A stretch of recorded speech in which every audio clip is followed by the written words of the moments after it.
So remember our exponential function is in the form of f of x is equal to a b to the x, where a is a coefficient, okay? And then your rules are a cannot be 0, because if a were to be 0, the whole thing would be 0 and it wouldn't be exponential. And b cannot be 1. Because if I make it 1 to any power would just be 1, in which case I would just have a constant function. Does that make sense? So those are basically our rules. Otherwise, A and B can pretty much be anything. And remember, a lot of times there may be, if there's not two things there, then your A value is an understood 1. It's frequently 1. Y'all okay? Wait, but B can't be 0 either, right? Because 0 to the something power is still messed up. Yeah, okay, sorry. B can't be 0 or 1. Sorry, yeah. B can't be 0 or 1. Alright, we okay there? Yes? Okay, so like in both of these right here, your A value is 1 for both of them. Does that make sense? Yes. Yes, okay. So here our B value is 2. This is your B value. When B is greater than 1, we have a growth function. Okay? So, and remember, exponentials have an asymptote right here because we already said A can't be 0. And so there's going to be an asymptote. So if you remember, like, since my A value is 1, my y-intercept is 1 right here. That doesn't always hold true, but it does most of the time until we start getting into like transformations and stuff. And I'm not going to go find a bunch of points, but if I had 2 to the first, it would be 2. 2 to the second would be 4. 2 to the third, I'll get those, 8. That's it. If I just chose numbers for x. So 2 to the 0 would be 1 because anything 0 power is 1, right? 2 to the first would be 2, 2 to the second would be 4, 2 to the third would be 8. And then remember, if we took them to the, like if I took to the negative 1 power, remember the negative 1 would create the fraction and this would end up being a half. And then if I kept going, it would be a fourth and then an eighth and so on. It gets closer and closer and closer to this asymptote right here. So my function looks like that. Y'all remember these? Okay. If my B value here is less than 1, or between 0 and 1, then my function is, so this is basically a growth function, and this one would essentially be a decay function. It's going to be going down. I'm still going to have this asymptote right here at 0, because it can't be 0. And then I would still have a 1 here, because if I put 0 here, 1/2 to the 0 would still be 1. Y'all good there? If I took 1/2 to the first power, it'd be a half. To the second power, it'd be a fourth, and an eighth, and so on. So it's getting closer and closer here. If I took it to the negative 1, remember that would flip it over, right? So it would be 2 to the first power, which would make it 2. Are y'all following me? Alright, if I had 1/2 to the negative 2, it'd actually end up being 2 squared, which would be 4. So this value is 4. And then to the negative 3 would be 8. Y'all okay there? And then it would come down this way. So I said, y'all seen all these before. This is just kind of a review. So it should be pretty easy. Alright, I'm not going to, and of course, like if we put a negative out front, then what's going to happen is those are going to completely flip over. Is that logical? If your A value is negative out front, it's going to flip these over. But these, okay. For both of these, my A value is 1, so I don't have to worry about it. But if I had a negative out front, then my A value would be negative 1, and this would come down and it would flip across that x-axis. And if this had a negative out front, it would flip across and it would be coming this way. Does that make sense to you? Mm-hmm. Okay. All right, that's just, transformations, which is our second page of notes. We're going to get there in a minute. So this one right here, I'm not going to graph these. My A value here is 1. My B value here is 3, which means I have growth. That's really kind of the main thing, is knowing what your graph's going to look like. Does that make sense? Mm-hmm. All right, here, my A value is still 1. My B value here is 1/3. Because B is less than 1, it's a decay. Now that does get a little tricky when we put a negative out front. Okay? Because if I put a negative out front of this, and we'll get one in a minute, but if I put a negative out front and this flipped over, then it would be doing this, which means it would actually become growth because it would be going up as I go from left to right. It'd be increasing. Does that make sense? So basically the negative undoes the less than 1. Is that logical to y'all? Alright. So we are gonna graph this one. So my A value here is 1. So my asymptotes here is still gonna be at 0. Alright, so if I take this to the 0 power, anything to the 0 power is still 1, so my y-intercept is still at 1. Y'all okay there? Alright, so if I took it to, it's less, so it's coming down this way. Everybody okay that it's gonna come down this way? Alright, so if I took 2/5 to the -1, do 2/5 to the -1, Casey. Should be 5/2. I took the whole thing to the -1. Should be 5/2. Because the -1 is, we take its reciprocal. So then at a -1, I'm at 5/2, which is 2.5 right here. If I took 2/5 to the -2, then that would be 25/4, which would be 24, 6 1/4. 2, 4, 6 1/4, about right there. That's all I can get out of that. If I took it to a +1, it'd be 2/5, which is about right here. Y'all alright with that? Does that make sense to y'all? Yes, I mean, y'all are gonna graph them in your calculator anyway, but y'all understand how I got those numbers, yes? Yes, ma'am. 25/4 is what, did you say? 6 1/4. And I'm assuming that's it, oops, did I graph that right spot? 2, 4, 6, yeah, it looks like this is a 10 graph instead of an 8 graph. Alright, so it's gonna come down and do something like this. Alright, y'all okay there?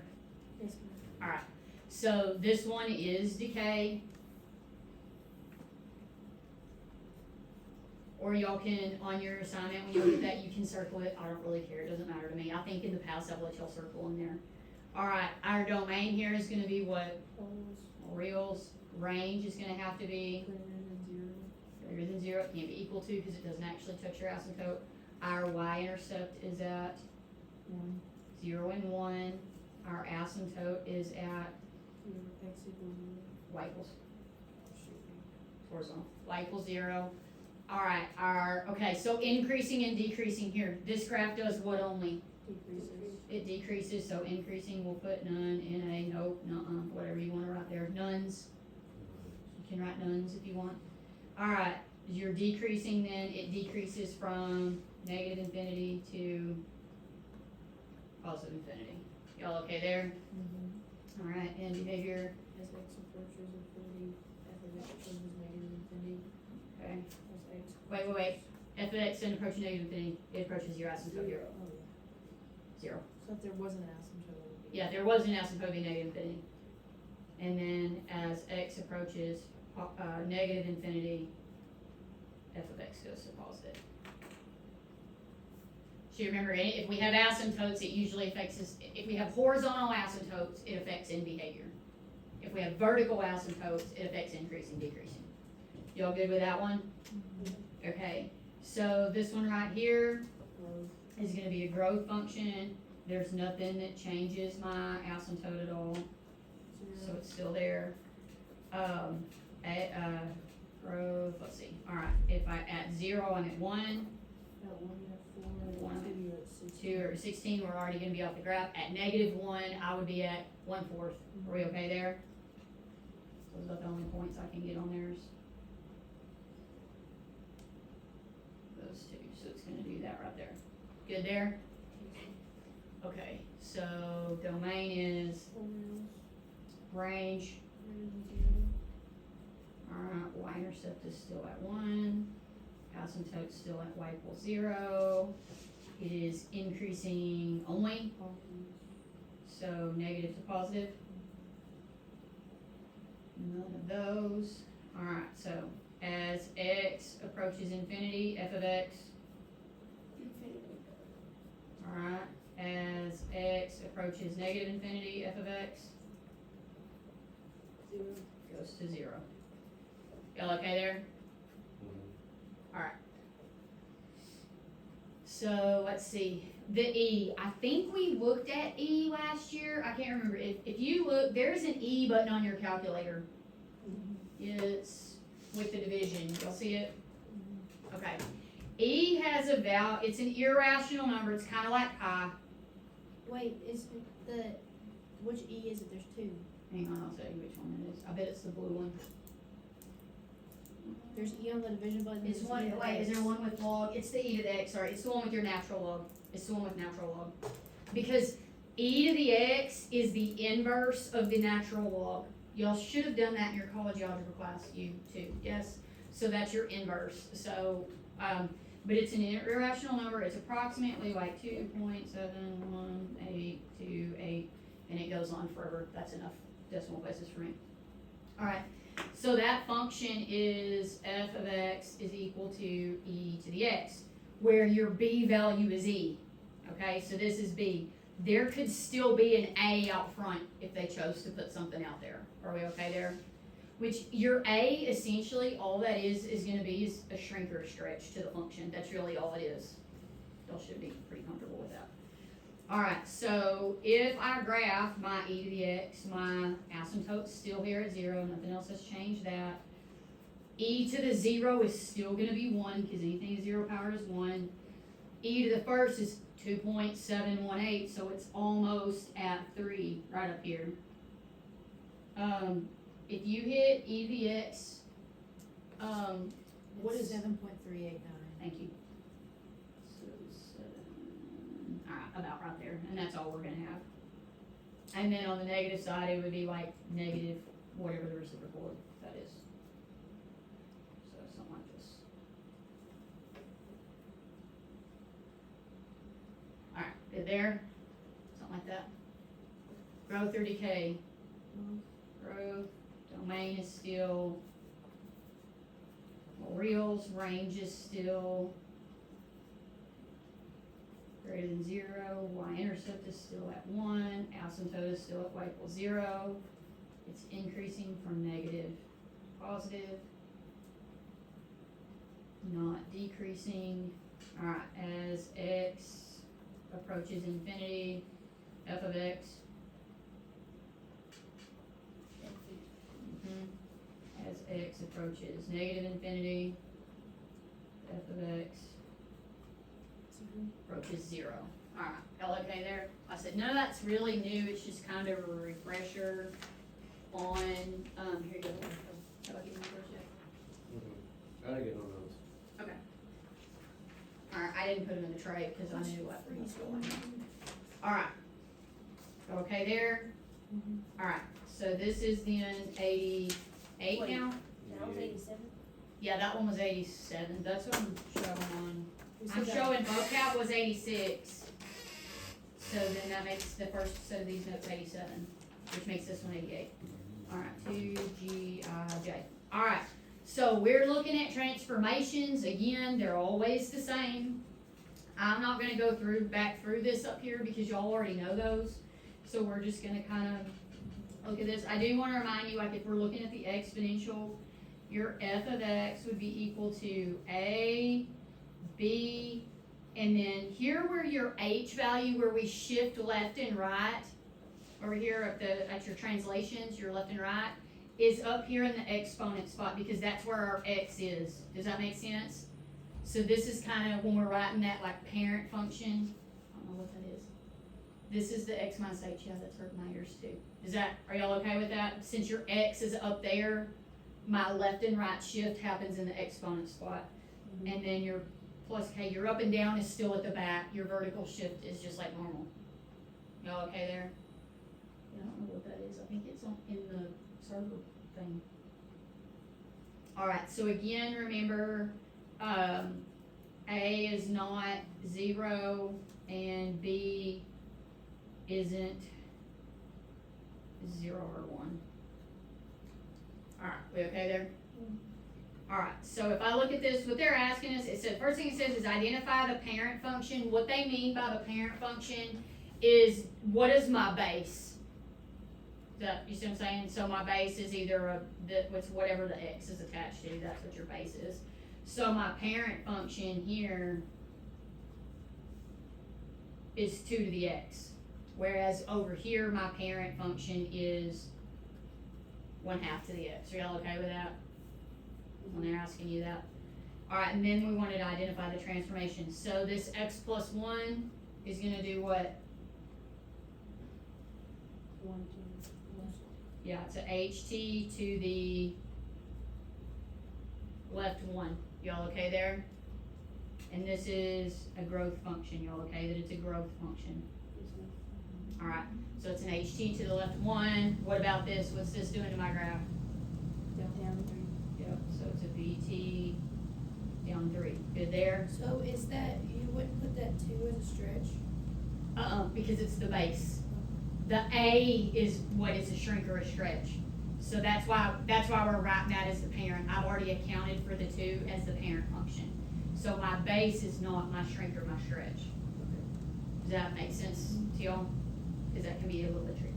Usually, okay, so like this one right here, now you can see it. They have both numbers in there.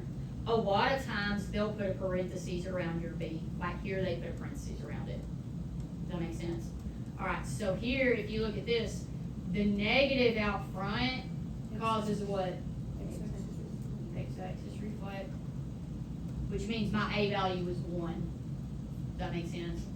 This tells me that it's decay. All right, then I've got this -5. What's that do? Shift your to the right side. Yep, ht to the right 5, and then my plus 1 back here is gonna be a BT of 1. bt of 1. Y'all good there? Questions on that at all? Okay. All right, this one here, it's growth. What's the parent? Yeah, so it'd be 4 to the x. So y'all can do it like this, like I just put a g and I put 4 to the x. That makes sense? Just make sure we know it's growth. Y'all okay with that? I want y'all probably to do that on your assignment too, because I want to make sure you know when it's growth and when it's not. All right, so growth 4 to the x. All right, so I've got a negative out front, which is going to be x-axis reflect. The 3 b stretch. 5, 3. Then I've got a x minus 2 up there, which is going to be, HT to the left. and then the 7 is going to be BT down 3. t down 7. Everybody good there? Question. Yes, ma'am. If that, say you put a parentheses around the -3 times 4, and then you put another number on the outside, would that be a vertical and a horizontal stretch? A horizontal shrink or stretch is going to be up here in the exponent spot. So it'll be like It would be 4 in front to of the that 2x x. minus 2? Yeah, it'd be in front of the 2. It'd be in front of the x. I was trying to look and see if we have one down there. We're going to get one in just a minute. All right, y'all okay there? Because that's a perfectly valid question. All right, here. All right, so this is a growth function. Are we okay that it's growth? Yes, ma'am. Okay, because we know e is more than 1. And then my parent function is e to the x. Are we okay that that's the parent? Okay, so that means the 4/3 is simply a Stretch. Vertical stretch. yeah, b stretch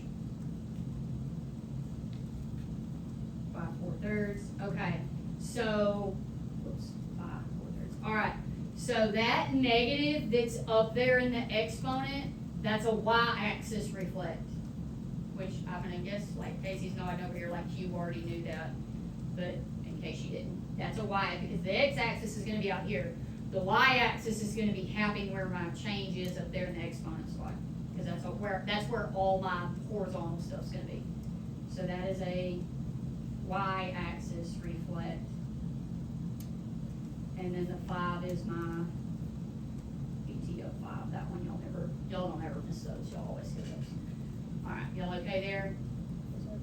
We did that, that's the only reason why we didn't have. In your college algebra class, yeah, you should, I would say, that's the nice thing about transformations, is like, once you know them, like, they're the same no matter what, there may be some little nuances, like an exponential function's a little bit weird, but in all reality, like, a transformation's a transformation, they all do the same thing. Alright, so here, growth or decay, growth, parent is 2x. 2 to the x, okay, so then I've got a be stretched by 5. Then I've got a y-axis reflect up there. And then the x minus 4 is going to give me an t to the right 4. And then I'm going to have a bt down 9. Doing all of them? Hmm? Are we doing all of them? Yeah, we're going to do all of these just because I want to make sure y'all see every single thing. Alright, here, this one is going to be growth or decay. Okay. Decay, because it's less than 1. Alright, my parent then would be 2/3 to the x. Are y'all okay with that? A lot of times, like sometimes people want to think that decay means it's negative. That's not what that means. It's the b value that tells me the decay. It's less than 1, that's going to come down. Alright, the negative is a reflection there. So I've got an x-axis reflect. Okay, so remember when we have horizontals, that 4 up there attached to the x is a horizontal, which means in reality, if it's a horizontal and it's multiplication, the math process is that I would set it equal to 1, right? Yes, do y'all remember that? If it's multiplication, I would have 4x is equal to 1, which means to get x, I would have to divide by 4. So then x is actually equal to 1/4, which means it is a horizontal shrink by 1/4. Are we okay there? Yes, ma'am. Which, I mean, most of the time, like, that's about the only time I'm gonna work it out. I'm usually gonna work it out one time in the lesson, and the rest of the time I expect you to know, you just take the reciprocal of that, and you should be good. Alright, this one here, growth or decay? Growth, parent is e to the x. I'm pretty positive your assignment asks you to do that same thing, and yeah, I'm gonna have y'all write them just like that. Alright, on here, I've got an x-axis reflect. Alright, what's gonna happen with that 1/2? Horizontal stretch. Yep. By 2. H stretched by 2. And then you're gonna have a BT up 4. Good there? Questions at all? Alright. Last one over here. Growth or decay? Decay. Parent is 3/4 x. 3/4 to x. And I think this one has like everything. So we've got an x-axis reflect right there at the beginning. The 3 out there is going to end up being a what? Shrink to 1/3. H shrink by 1/3. Alright, this, whoops, 1/3. Alright, here, HT to the left 2. HT to the left 2. And then I've got BT down 1. I pretty much covered all of them, didn't it? The only thing I guess it didn't have was a vertical shrink or stretch in that one. Alright, y'all okay there? Okay, I'm gonna look at 2 graphs on the back.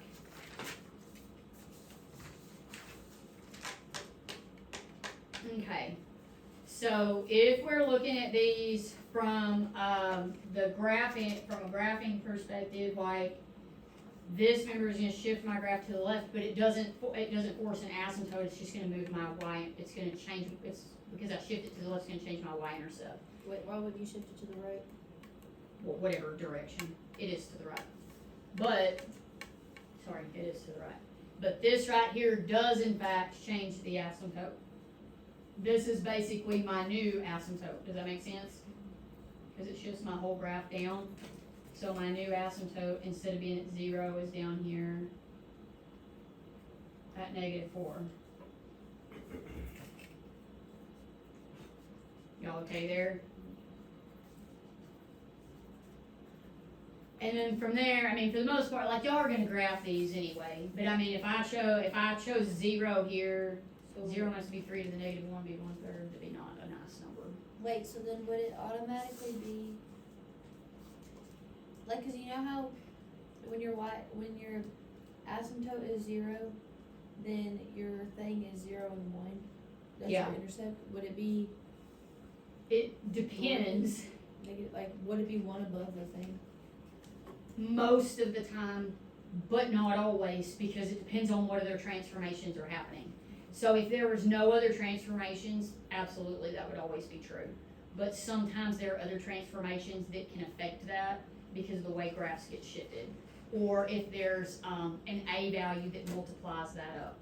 Because even without an asymptote change, if I have an A value out here, so think about it like this. So if I went back over to like my original here, and I said, like my 4 to the x right here, and I say 4 to the 0 is 1, and that's where my point is. But if I had a 2 out front, then 2 times 1 would be 2, and it would have made it move up 1 more. Does that make sense? So it depends on what else happens to be attached to that function. But yeah, if there wasn't anything else there, then yeah, it would still be just 1 up above there.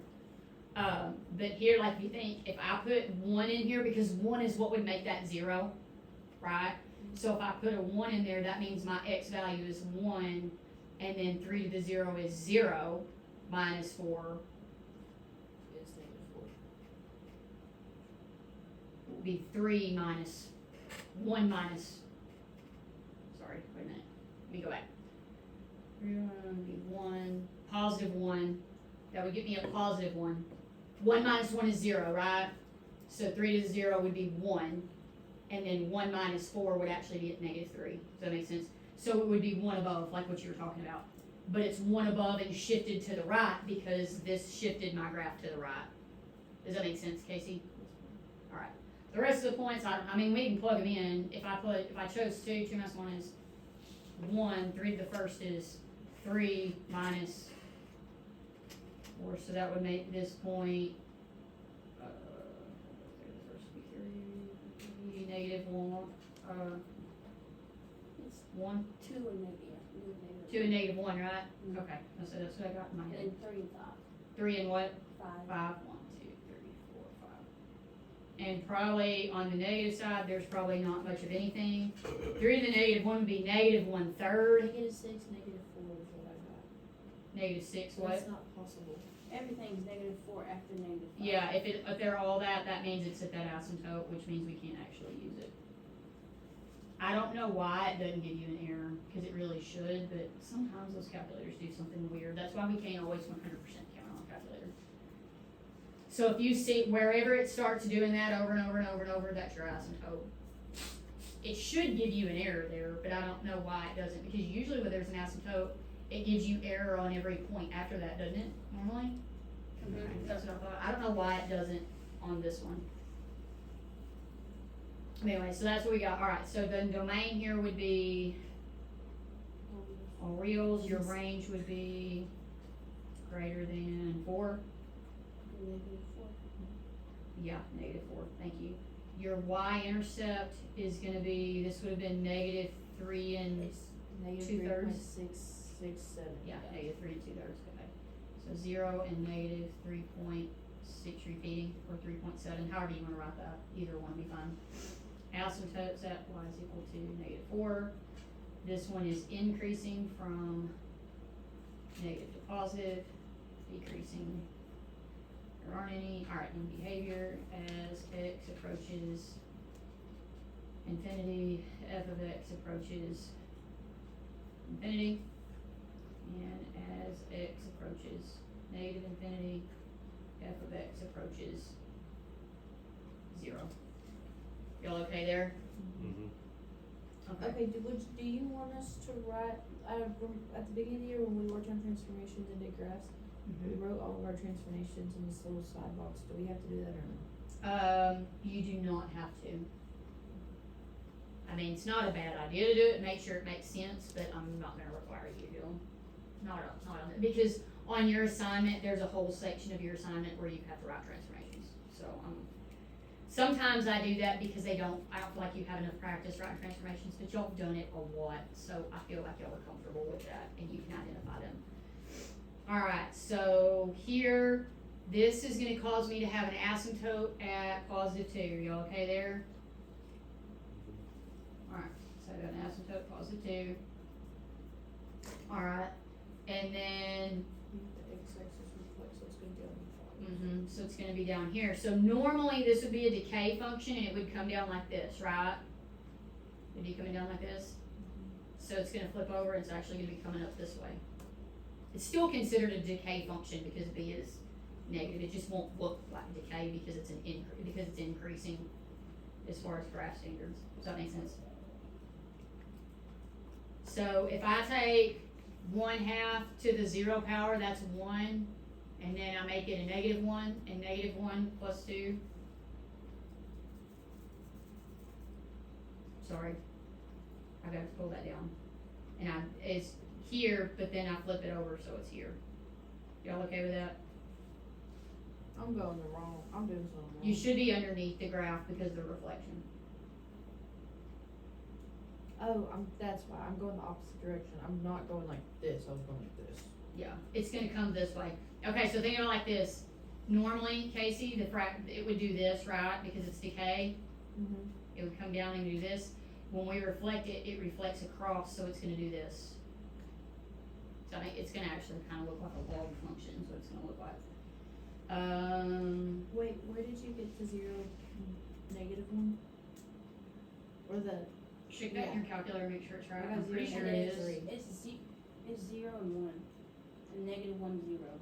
Okay, that's what I thought. Wait, what did I do wrong then? Cause I got 0, -3. Okay, let's see. If we Put the put parentheses? 1/2 to the 0, did you put the? Oh, You I did. put plus, or -2 instead of +2. Oh That's yeah, what it plus is. 2. So yeah, let's Okay. change that. All right. Is there anything else over here, Aubrey? Nothing else. It's -3 and -6, and then that's Negative- it. Wait, -3, -6. Yes, ma'am. There's -2, -2. Oh, yeah, -2, I have it. All right, here. All right, so we got that. Nothing's gonna be over here. All right, so we got this here. I was so, that's why I was writing it wrong. I was Okay. going the opposite. Yeah, so which this should make sense because a decay function would come down like this, and all it's doing is reflecting across that axis. So now it's gonna do this. Is that logical to y'all? And, there's Oh, my. 1 and 3/2. 1 and 1 1/2. That was a little bit low. Alright. Should've been a little higher there. Okay. Alright. Got it, okay. Domain here will be reals. Range this time is gonna be Y is less than 0. less than 2. Y-intercept is at 2. Oop, not Y-intercept. Asymptote, sorry y'all. Y-intercept's at 1. Asymptote's at y equals 2. Alright, this one is increasing from negative to positive. Decreasing. None, which is weird because it's negative out front, right? So it kind of doesn't always do what we think it's gonna do. Alright, and then in behavior, as x approaches infinity, f of x 2. approaches 2, yeah, asymptote. As x approaches negative infinity, f of x approaches negative infinity. I'm just kind of confused with it. What you got? What do you need, Casey? Well, no, I understand what happens, but the way you worded it is what confused me, but I'm good now. I get what's going on. Well, where did what? The negative part. Where you said it never decreases with the negative out front. I didn't understand. Oh, well, because typically I would think, like normally think about like this, like we think about like a polynomial function. Normally it would like be doing this, right? Like it would just go down. And so it's going towards like this side is decreasing, right? But it's really not decreasing even though there's a negative out, because usually a negative out front makes, think about like odd functions, it makes them always decrease, right? But it doesn't in this case because it was already a decreasing, so when I reflected it, it becomes an increasing. Does that make sense now? Okay. Alright,